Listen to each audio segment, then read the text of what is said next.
محبوب علیہ الصلوۃ والسلام نے فرمایا ہے کہ اللہ کریم نے جنت کو مشکلات سے ڈھانپ دیا. جو مشکل کام ہے وہ آدمی کو جنت میں لے کے جائیں گے.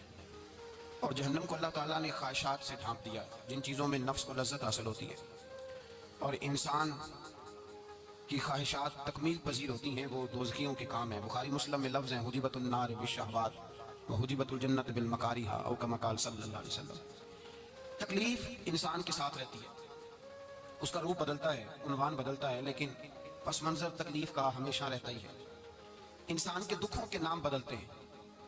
کبھی دکھ یہ ہوتا ہے کہ اولاد کوئی نہیں، اور ہونے کے بعد کبھی کبھی یہ دکھ بھی آ جاتا ہے کہ یہ تندرست کیوں نہیں. اور اگر اللہ تعالیٰ صحت دے دے تو پھر کبھی کبھی یہ پریشانی لاحق ہو جاتی ہے کہ یہ تعلیم کیوں نہیں حاصل کر پا رہے. اور اگر وہ سارا کچھ بن سنور کے زندگی کامیاب گزارے، لیکن اپنی شادی کے بعد، اپنی دولت کے بعد، اپنی نوکری کے بعد اگر پلٹ کر باپ کی طرف نہ دیکھے اور رات کو واپس آئے ڈیوٹی سے تو ماں کے کمرے کے آگے سے چپکے سے گزر جائے، وہ جو تکلیف ہوتی ہے وہ سارے دکھوں سے زیادہ سخت ہوتی ہے. باغ تیرے دی کر کر راکھی میں ساری عمر گزاری، جدوں میں باغ پکن تے آیا تے لے گئے اور بپاری. پھر اور تکلیف ہوتی ہے. دکھ کا رنگ بدلتا ہے لیکن دکھ آدمی کے ساتھ رہتے ہیں. اور یہ مت سمجھا کریں کہ جو آدمی بڑا امیر ہے، بڑا مالدار ہے، صاحب جائیداد ہے، وہ سکھی ہے. پلٹ کے کبھی پوچھیں تو صحیح اسے اس کے حالات کس طرح کے. تکلیف انسان کے ساتھ رہتی ہے. غریب شہر تو فاقوں سے مر گیا، لیکن امیر شہر نے ہیرے سے خودکشی کر لی. یہاں امیر غریب ہر آدمی تکلیف میں، لیکن اہل ایمان کو جو رب تعالیٰ نے حکم ارشاد فرمایا وہ بڑا پیارا ہے اور بڑا میٹھا ہے اور بڑا سمجھنے والا ہے. اللہ تبارک و تعالیٰ نے مشکلات ہر آدمی کے ساتھ، لیکن ایماندار کو، رسول اللہ صلی اللہ علیہ وسلم کے غلام کو، نبی پاک کے کلمہ پڑھنے والے کو جو رنگ عطا کیا ہے وہ بڑا منفرد ہے. فرمایا فَإِنَّ مَعَ الْعُسْرِ يُسْرًا، بے شک میں نے ہر مشکل کے ساتھ آسانی رکھی ہوئی ہے. پھر فرمایا اِنَّ مَعَ الْعُسْرِ يُسْرًا، بے شک ہر مشکل کے ساتھ آسانی ہے. ہر مشکل کے ساتھ، بولیے گا ذرا، ہر مشکل کے ساتھ. اللہ نے ہر مشکل کے ساتھ، اور یہاں چونکہ 2 دفعہ ذکر کیا گیا کہ ہر مشکل کے ساتھ آسانی ہے، تو مفسرین کرام فرماتے ہیں رب فرما رہا ہے اگر میں تجھے ایک مشکل دوں گا تو 2 آسانیاں عطا کروں گا. اگر ایک مشکل آئے گی تو کتنی آسانیاں ملیں گی؟ 2 آسانیاں دوں گا اگر ایک مشکل آئے. انسان کو جو مشکلات آتی ہیں نا، اگر کسی شخص کو پتہ چل جائے نا کہ یہ سامنے والا پل میں نے گزرنا ہے تو اس پار میری اپنی جائیداد شروع ہو جائے گی، تو وہ پل گزرنا اس کے لیے مشکل نہیں رہتا. اگر کسی کو پتہ چل جائے کہ بس یہ 2 سڑکیں ہیں میں نے عبور کرنی ہے، پھر میرے لیے سفر آسان ہو جائے تو وہ جھٹ پٹ گزر جاتا ہے. نہ دھوپ دیکھتا ہے، نہ تھکاوٹ دیکھتا ہے، نہ رش دیکھتا ہے، نہ گاڑیوں کی ریل پیل دیکھتا ہے، گزر جاتا ہے. اللہ کریم نے فرمایا بندہ مومن جان لے اگر میں تجھے ایک مشکل دوں گا تو میں تجھے کتنی آسانیاں، چلے سارے بول دیں کتنی جی، کتنی اللہ تعالیٰ آسانیاں دے گا؟ 2 آسانیاں. ہم لوگ اچھا جب ہمارا ذہن بن جاتا ہے نا کمزوری کا، ہمارا جب مزاج بن جاتا ہے مایوسی کا، پھر معاملہ ذرا ہمارے لیے گمبھیر ہو جاتا ہے. اگر ہم یہ ذہن بنائیں نا کہ مشکل میرے اللہ کی طرف سے آئی ہے تو وہ مجھے آسانی بھی ضرور عطا کرے گا، تو پھر اللہ ضرور ہی آسانیاں عطا فرماتا ہے. اور جو مشکلات زندگی میں آتی ہیں نا، حضرت مولا علی شیر خدا رضی اللہ تعالیٰ عنہ کا بڑا خوبصورت فرمان ہے. حضرت علی فرماتے ہیں جب تجھے مشکل آتی ہے تو وہ تجھے رب کا پتہ بتانے آتی ہے، وہ تجھے اللہ کا پتہ بتاتی ہے. اس لیے کہ جب تو سارے اسباب کر لیتا ہے، جو ضرورت ہوتی ہے پوری کرتا ہے، تندرست ہو کے وہ کام کرتا ہے، پھر بھی کام نہیں ہوتا، تو اس کا مطلب ہے کرنے والا تو نہیں، کرنے والا کوئی اور ہے، جو کام کرنے والا کوئی اور ہے. تو عزیز بھائی یاد رکھیں ہر مشکل کے ساتھ اللہ نے آسانی رکھی ہوتی ہے. اگر اللہ تبارک و تعالیٰ بیماری عطا کرے تو اس کے ساتھ اللہ پھر جو تندرستی دیتا ہے وہ بھی بڑی اعلیٰ عطا فرماتا ہے.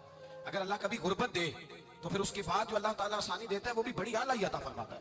اگر کہیں سے آپ کو دکھ ملتے ہیں تو پھر جب سکھوں کا وقت آتا ہے تو پھر گنے نہیں جاتے.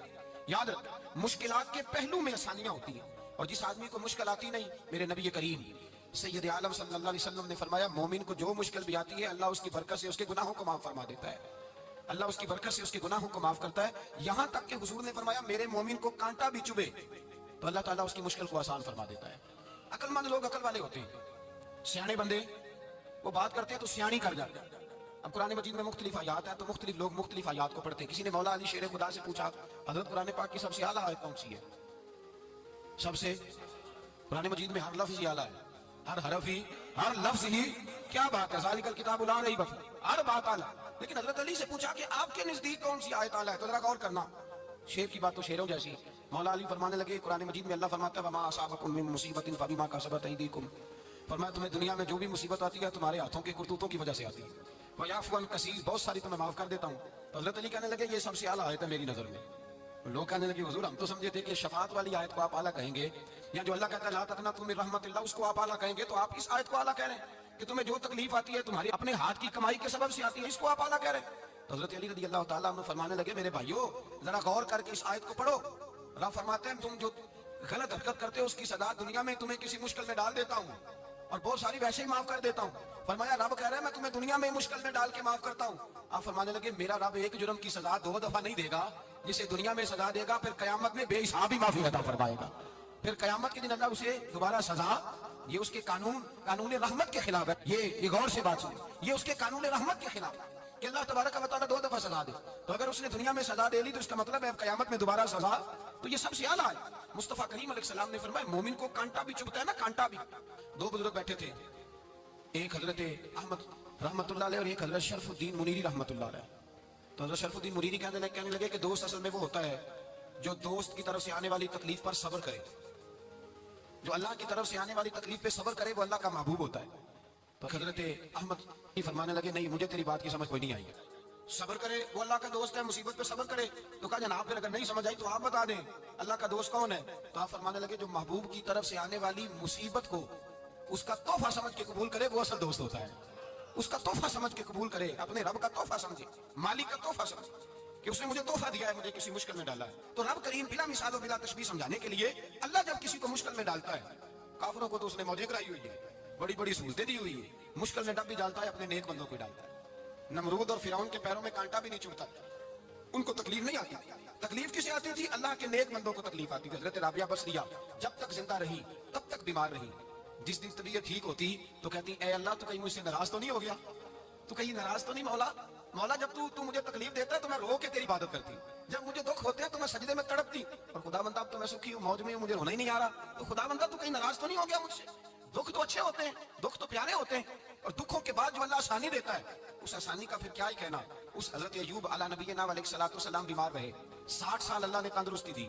کتنے سال بولے؟ 60 سال. غور کرنا بات پر, 60 سال علی رہے, پھر بیمار ہو گئے. 18 سال ہو گئے بیمار ہوئے. زوجہ کہنے لگی دعا کر لیں آپ کو اللہ صحت دے دے. ہمیں اگر کوئی بندہ پوچھ لینا کہ بھائی کبھی کوئی خاص بات تو سناؤ, تو ہم جو ساری زندگی سکھ کے ساتھ سوئے ہوتے ہیں وہ بات نہیں سناتے. وہ جو ایک رات درد سے نیند نہیں آتی اس رات کا قصہ سناتے ہیں, کہتے ہیں وہ میرے الٹے دانت میں درد تھا تو میں ساری رات سو نہیں سکا. وہ بھائی جو ساری زندگی سویا ہے اس کا تو ذکر نہیں کرنا, ایک رات جو تجھے نیند نہیں آ رہی. کسی سے پوچھا جائے, ڈاکٹر کہتے ہیں 360 ہڈیاں ہوتی ہیں وجود میں. کسی سے پوچھا جائے نا تیرا کیا حال ہے تو 359 ہڈیوں کا ذکر نہیں کرتا, جس گھٹنے میں درد ہے اس کا ذکر کرتا ہے. کہتے ہیں یہ گھٹنے میں بڑی درد ہے. وہ بھائی باقی 359 ٹھیک ہے نا, ان کی بھی تو کوئی بات سنانا. حضرت رابعہ بصریہ رحمۃ اللہ علیہ کے پڑوس میں ایک نوجوان رہتا تھا, آپ کے پڑوس میں. تو وہ جب جو محلے میں بچے رہتے ہیں نا گاؤں میں, ان کا پتا ہوتا ہے, پڑوسی تھا. تو 34-35 سال نوجوان کی عمر ہو گئی, کبھی بیمار نہیں ہوا. ایک دن اس کی طبیعت علیل ہوئی, سر میں درد ہوا, تو اس نے پٹی باندھ لی, سرخ رنگ کی. باہر نکل کے آیا, حضرت رابعہ بصریہ علیہ رحمہ نے دیکھا تو فرمانے لگے بیٹے خیر ہے؟ لگا جی اماں جی سر میں بڑی درد ہے. آپ فرمانے لگے کتنی عمر ہو گئی؟ کہنے لگا 34-35 سال. فرمانے لگے پہلے تو کبھی درد نہیں نہ ہوئی؟ کہا نہیں اماں جی آج ہی ہوئی ہے. تو آپ فرمانے لگے 34 سال اللہ نے صحت دی ہے, تو نے شکر کی ایک پٹی بھی نہیں باندھی, اور آج درد ہوئی ہے تو شکوے کی پٹی تو نے فوراً ہی باندھ لی ہے. کوئی شکر کی پٹی بھی باندھ نہیں. حضرت ایوب 18 سال بیمار رہے. زوجہ کہنے لگی دعا کر لو. تو آپ فرمانے لگے بی بی سے کہ صحت کتنی دیر رہی؟ اس نے کہا 60 سال. تو آپ فرمانے لگے ذرا بیماری کو بھی 60 سال گزر لینے دو, پھر دعا بھی کر لیں. یہ دعا کی, اللہ یہ لفظ کہے, اللہ نے صحت دے دی, تندرستی آ گئی. ایک دن گھر میں بیٹھے بیٹھے زوجہ کہنے لگی کہ ایوب یہ بتاؤ دکھ اچھے کہ سکھ؟ آپ فرمانے لگے سارے دن ہی اللہ کے ہیں پر دکھ بڑے اچھے تھے. مجھ سے پوچھو تو دکھ بڑے اچھے تھے. کہا کس طرح؟ حضرت ایوب فرمانے لگے جب میں بیمار تھا تو 24 گھنٹے میں ایک دفعہ میرا رب میرا حال پوچھا کرتا تھا. ایک دفعہ میرا اللہ پوچھتا تھا ایوب تیرا حال کیا ہے؟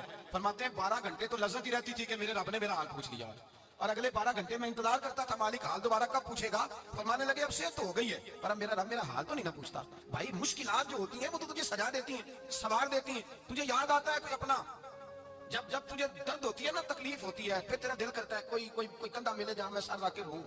پھر اسی لیے تو